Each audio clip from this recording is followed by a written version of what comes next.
Alright, so let's do some eye cleanup here. Everybody is going to want you to remove those eye veins. Nobody likes veiny eyes, so we're going to get rid of those. I'm going to set my clone stamp to lighten. It's at a pretty light opacity, somewhere around 30% is where I like to keep it. Just go over that area, take those out. Here we've got a hair, so we're going to need to get that out of there.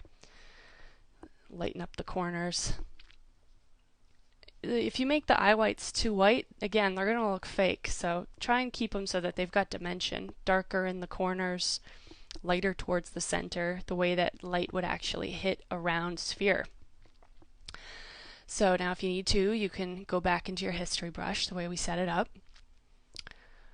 And here, this is what I was talking about, where you need to line up your brush so that it works properly. As you can see, I've got the healing brush I'm working through here.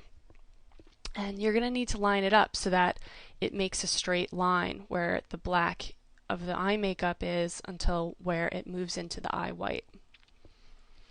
So we're just going through here and we are going to try and keep that line as straight and soft as possible. You can change the hardness to be something in between so that it's not totally hard, but not totally soft either. Something sort of in the middle so that you can have a line that blends and looks natural. We're just going to even this out a little bit. Sometimes I like to darken the rim just a tiny bit of the iris area so that it gives a little bit more of a three-dimensional look to the iris. You don't want to do it too much because it could look fake, but just a tiny bit. Just lighten the color a tiny bit and darken the edge. It just makes it look dramatic. Darken the pupil, that's helpful. Again, to give it that sort of three-dimensional quality, like it's popping off the page. But keep it in check. Don't take it too far, because if you take it too far, it screams, "I've been retouched." Now there's still a little bit of redness in her eye whites. So a really fast way to fix that is to set your brush tool to color, and you can either just set it back to the default of white or take a sample of a color nearby that is white and brush over the areas that are red, and that will just neutralize them. I'll keep my opacity somewhere around 20%. You can go up to 30% if you need to. Don't go up to 100%, but just brush over it so that it's a neutral color. And I think I'm just going to reshape these a tiny bit so they look a little bit more balanced. Just a tiny bit, because this image is shot at an angle so that they don't really look balanced. So we're just going to reshape them. Again, I have it set to the push tool. All those other options over there on the left-hand side, sometimes they can be really useful, but for the most part, I just keep mine on the push button. I find I use that the most. You've got the swirl one there. That can be kind of fun. Sometimes you might need to change the direction of something. But for the most part, I just use the push button.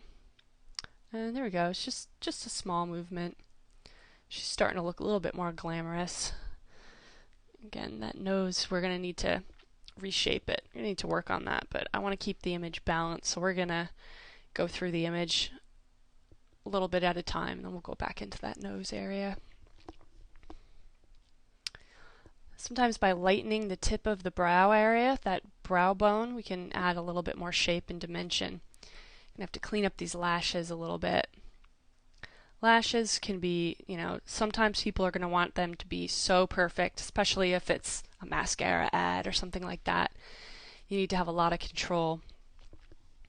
So I'm just going to do a quick cleanup on these lashes here because they're not our main concern for this image. Where there's clumps, you got to smooth that out. I'm going to just set my clone tools with more of a hardness so we can get real fine edges here, and I've got it now up to 100% opacity. And I'm just going to brush out some of these areas. Smooth it out a little bit. Do the other one.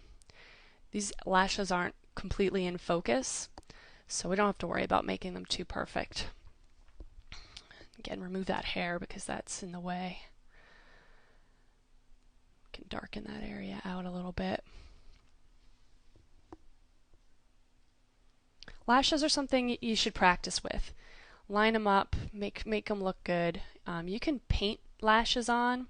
Sometimes that can be really effective. This image, because these lashes aren't totally in focus, could be problematic with painting them on, but we can give it a try and see what happens.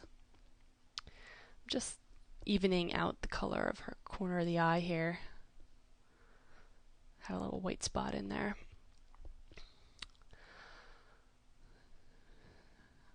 And we're just going to try and take some of these wrinkles out here so that it looks like one smooth socket. It's like one nice eyeball in there without too much skin overlapping.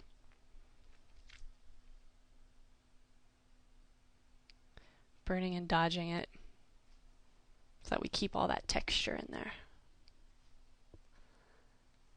Let's see, we'll get a feel for what we're looking at here. Just lighten it a little bit.